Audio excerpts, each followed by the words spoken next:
Hello folks, and welcome to another review. In this one I'll be reviewing this Oleo-Mac Strimmer. It's made in Italy, and this is the, where's the model number? There it is. How embarrassing for me. The BC300. Now this is a pretty expensive machine. If you were talking about using it just in your own garden, I'd probably not recommend getting such an expensive one. You're talking about £800 for this, with a hedge cutter add-on and the strimmer add-on. There they are. I'll show you them properly in a minute. Now the unit is a really good design that makes usage of it easy, but also maintenance is very easy. So your spark plug is in the top there, in a little rubber shroud that makes it very easy to remove. Your primer is right on top, so very easy, and you've got your adjustment there for starting and then running.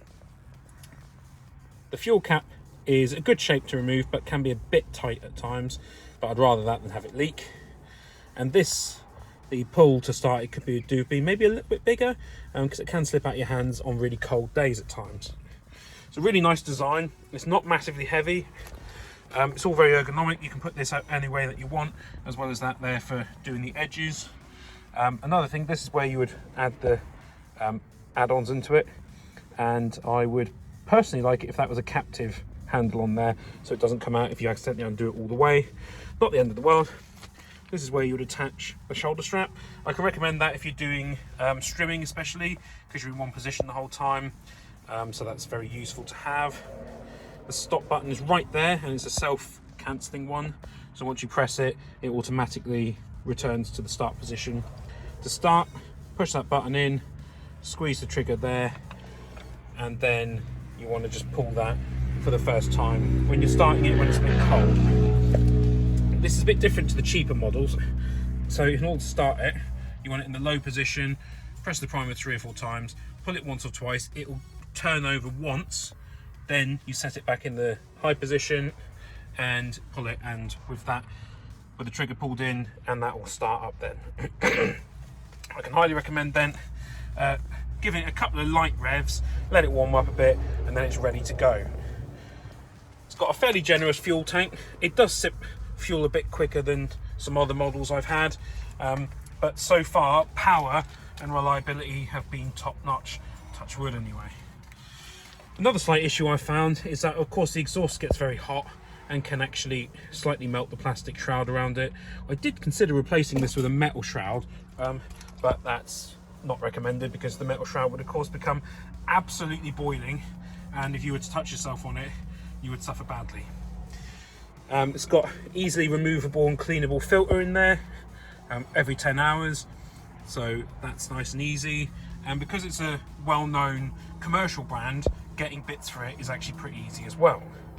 Like I said, build quality is top-notch. It's not particularly heavy, and it's not as noisy as some other models either.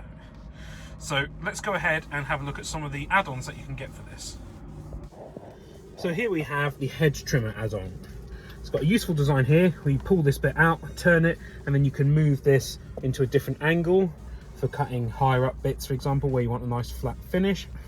Easy little bit there, you just undo this and you can add more grease to the gearing in there. It's a very strong cutter. This will cut through things very thick, about as thick as that, so most things you're cutting you'll be able to get through easily. I highly recommend spraying it with 3-in-1 oil each time you use it, just to keep these from getting rusty or getting overly clogged. It's fairly heavy, that's the only thing I'd say against it. And when you've got the extension bit in, which you have to pay for as well, that can be a bit difficult to deal with. I'd recommend always keeping this lubed up and greased. Makes the machine easy to put together and easy to take apart as well. So this is quite stiff. You pull that out and you can then turn the angle on it, but it does a really good job and it's very powerful. You've got the extension bit there, is what it is. Another benefit of these over the top of cheaper models is that they have captive rods in them. So the rod is what connects to the main motor, and that then drives the add-ons, and these are captive. So on the cheaper models they'll just fall out and you've got to thread them back through again, but not on these. So let's have a look at this next. This is the strimmer attachment.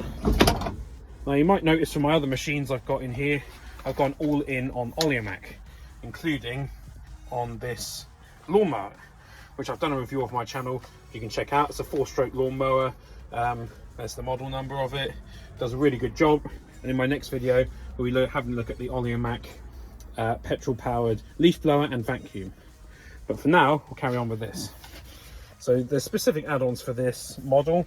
Again, this one's a little bit tighter. You really want to keep that lubed up, and that's the design of it. There we go.